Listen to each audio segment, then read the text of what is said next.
ప్రతి మంత్రిత్వ శాఖకు ఒక సంప్రదింపుల సంఘం ఉంటుంది. పార్లమెంట్ ఉభయ సభల్లోని ఎంపీలను ఈ కమిటీలో సభ్యులుగా నామినేట్ చేస్తారు. అన్ని పార్టీలకు విధిగా ప్రాతినిధ్యం ఉంటుంది. జూన్ 2024లో 18వ లోక్సభ ఏర్పాటైన తర్వాత ఆర్థిక మంత్రిత్వ శాఖ తన సంప్రదింపుల సంఘ సమావేశాన్ని ప్రప్రథమంగా ఈ జూన్ 19న నిర్వహించింది. దేశ ఆర్థిక వ్యవస్థ ఎదుర్కొంటున్న సంక్లిష్ట సమస్యలను సాకల్యంగా పరిశీలించి పరిష్కారాలు కనుగొనేందుకు ప్రభుత్వం ఈ సంఘాన్ని ఉపయోగించుకుంటే ఆ సంప్రదింపులు నిస్సందేహంగా ప్రయోజనకరమవుతాయి. ఆర్థిక మంత్రి ఈ సమావేశాలకు అధ్యక్షత వహిస్తారు. ఈ నెల 19న జరిగిన సమావేశం లాంఛనప్రాయమైంది. ప్రభుత్వ ప్రధాన ఆర్థిక సలహాదారు 19 స్లైడ్ల పవర్ పాయింట్ ప్రెజెంటేషన్ ఇచ్చారు. సభ్యుల నుంచి వ్యాఖ్యలు, అభిప్రాయాలను ఆహ్వానించారు. ఆర్థిక శాఖ కార్యదర్శి వాటన్నిటినీ ప్రశస్తంగా సంగ్రహించారు. అయితే సభ్యుల విమర్శలకు సమాధానమివ్వలేదు, సందేహాలకు వివరణివ్వలేదు. ఆర్థిక మంత్రి ముగింపు ప్రసంగం చేశారు. ఏ సమస్య విషయమై కూడా సంప్రదింపులు జరపనేలేదు. అయితే సీఈఏ తన పవర్ పాయింట్ ప్రజెంటేషన్ సందర్భంగా 4 సమస్యలపై సభ్యులు సూచనలివ్వాలని కోరారు. అవి: 1. వ్యవసాయ ఉత్పాదకతను మరింతగా మెరుగుపరిచేందుకు. 2. నిబంధనలను పాటించడంలో కష్టనష్టాలను తగ్గించేందుకు ఉద్దేశించిన డీరెగ్యులరైజేషన్ అజెండా. 3. మన ఉపాధి శిక్షణా కార్యక్రమాలను కృత్రిమ మేధ, కొత్త సాంకేతికతల ఆధారిత అంతరాయాలను అధిగమించేందుకు అనుగుణంగా రూపొందించుకుని అమలుపరచడం. 4. ఆర్థిక వ్యవస్థ అధికారికీకరణను వేగవంతం చేయడం ఎలా అన్న అంశాలపై సీఈఏ సభ్యుల సూచనలను ఆహ్వానించారు. మంచి అభ్యర్థన, సందేహం లేదు. అయితే నేను అక్కడికక్కడే వెంటనే సూచనలు చేయదలుచుకోలేదు. ఆ తర్వాత ఆ 4 అంశాలపైన బాగా ఆలోచించాను. ఇవి నా సూచనలు.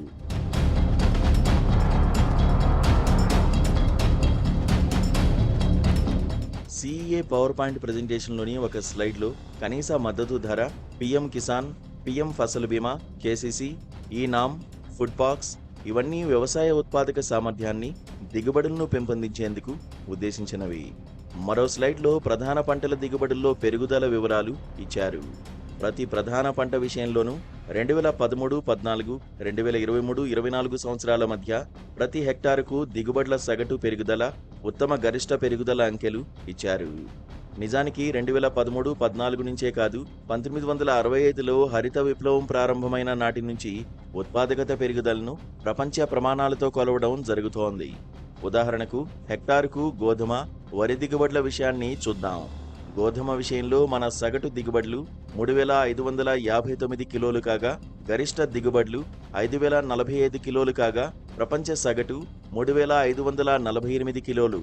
అంటే గరిష్ట దిగుబడులు యూరోపియన్ యూనియన్, ఈజిప్ట్లలో 6500 నుంచి 7700 కిలోల దాకా ఉన్నాయి.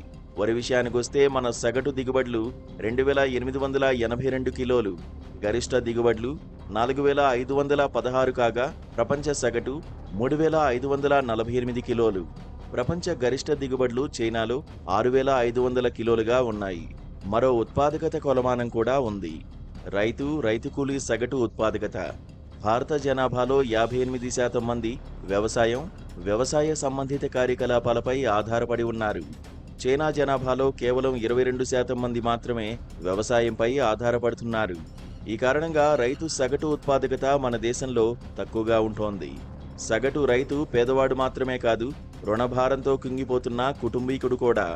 రైతులు ఒక్కొక్కరి ఉత్పాదకత సామర్థ్యాన్ని పెంపొందించేందుకు వ్యవసాయేతర రంగాల్లో ఉద్యోగాలు సృష్టించి వ్యవసాయ రంగం నుంచి లక్షలాది రైతు కూలీలను వ్యవసాయేతర జీవనోపాధుల్లోకి పంపడం.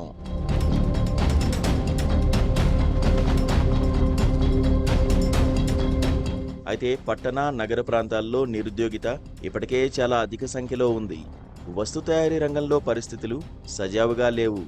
ఈ కారణంగా వ్యవసాయదారులు ఇతర రంగాలకు వలసపోయేలా చేయడం అనేది 1 అడుగు ముందుకు 2 అడుగులు వెనక్కు చందంగా ఉంది.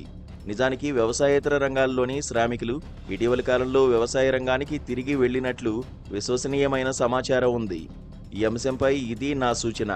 వృద్ధి రేటును శీఘ్రగతిన పెంపొందించి తయారీ రంగాన్ని విస్తరింపచేయాలి. 2014-15 ఆర్థిక సంవత్సరం తర్వాత మోదీ ప్రభుత్వం పారిశ్రామిక రంగంపై నియంత్రణ మరింతగా పెంచింది. ఆర్బీఐ, కంపెనీ వ్యవహారాల మంత్రిత్వ శాఖ, వాణిజ్య మంత్రిత్వ శాఖ, ఆదాయ పన్ను విభాగం, యూజీసీ, ఇంకా ప్రతి మంత్రిత్వ శాఖ, ప్రభుత్వ విభాగం కూడా వందలాది పేజీల నియమ నిబంధనలను రూపొందించి అమలుపరుస్తున్నాయి. పాత నియంత్రణ వ్యవస్థ క్రమబద్ధీకరణల రూపంలో తిరిగి వచ్చింది. భారతదేశంలో వ్యాపారం చేయడం అంటే నియమ నిబంధనలు, ప్రభుత్వ ఆదేశాలను సవాల్ చేయడం, న్యాయస్థానాలు, ట్రిబ్యునల్స్లో ఉపశమనాలకు ప్రయత్నించడమే. జీఎస్టీ చట్టాలు వ్యాపార సంస్థలపై ఈ భారాలను మరింతగా పెంచాయి. జీఎస్టీ రేట్లు అధిక స్థాయిలో ఉండడం స్వతహాగా శుభస్కర విషయం కాదు. అందున జీఎస్టీ చట్టాల కింద నియమ నిబంధనలు, నోటిఫికేషన్లు మరిన్ని అవస్థలకు కారణమవుతున్నాయి. ఆదాయ పన్ను శాఖ, కస్టమ్స్, డీజీఎఫ్టీ, జీఎస్టీ విభాగాలు చట్టాలకు చెబుతున్న భాష్యాలు, వాటిని అమలుపరుస్తున్న తీరుతెన్నులు ఏ వ్యాపార సంస్థకైనా వదలని పీడకలలుగా పరిణమించాయి. ప్రతి వ్యాపారస్తుడు చట్టాతిక్రమణకు పాల్పడినవాడుగా, ప్రతి చార్టెడ్ అకౌంట్ సహాపరాధి, ప్రతి న్యాయవాది తోడు దొంగ అయినట్టుగా CBI, ED, DRI, GST, enforcement, SFIO వ్యవహరిస్తున్నాయి. వాణిజ్యం, పరిశ్రమలు ఆర్థికాభివృద్ధి చోదక శక్తులుగా భావిస్తే వాటికి ఊపిరాడకుండా చేస్తున్న పరిస్థితులను తొలగించాలి. ఈ అంశంలో ఇది నా సూచన.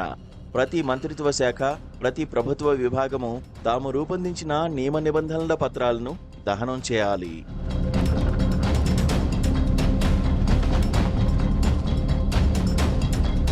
Annual status of education reports చదవండి. పాఠశాల బాలల్లో పఠన, లేఖన సామర్థ్యాలు, గణిత కౌశలాలు ఎంత అధ్వానంగా ఉన్నాయో విశదమవుతుంది.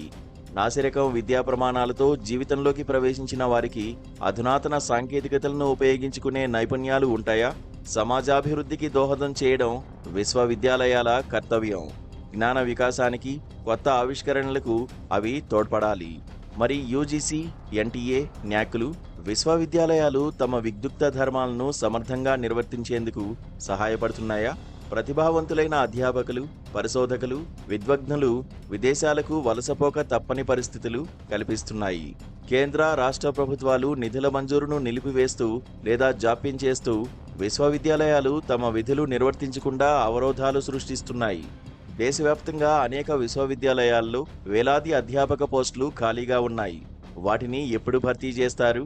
అక్టోబర్ 31, 2024న పార్లమెంట్లో ప్రభుత్వం ఇచ్చిన ఒక సమాధానం ప్రకారం కేంద్రీయ విశ్వవిద్యాలయాల్లో 5,182 అధ్యాపక పోస్టులు ఖాళీగా ఉన్నాయి. ఈ సమస్యకు పరిష్కారం ఆర్థిక మంత్రిత్వ శాఖ అధికారాల పరిధిలో లేదని నేను భావిస్తున్నాను. ఈ అంశంపై ఇది నా సూచన. తాను నిర్వర్తించవలసిన పనుల జాబితా నుంచి సిఈఏ ఈ అంశాన్ని తొలగించాలి. ప్రభుత్వ ప్రధాన సలహాదారు ఆర్థిక వ్యవస్థ అధికారికీకరణ అన్నారు. అంటే ఏమిటి? అనియత రంగంలో నిర్వర్తించే ఆర్థిక కార్యకలాపాలను అధికారికీకరణ చేయాలని సిఈఏ అభిలషిస్తున్నారా? ఈ అంశంపై స్పష్టత లేదు. నేను చేయగల సూచన ఏదీ లేదు. చివరగా ఒక మాట, నా ఈ సూచనలను ఆమోదించండి లేదా తిరస్కరించండి. అయితే ఎట్టి పరిస్థితుల్లోనూ వాటిని ఉపేక్షించవద్దు.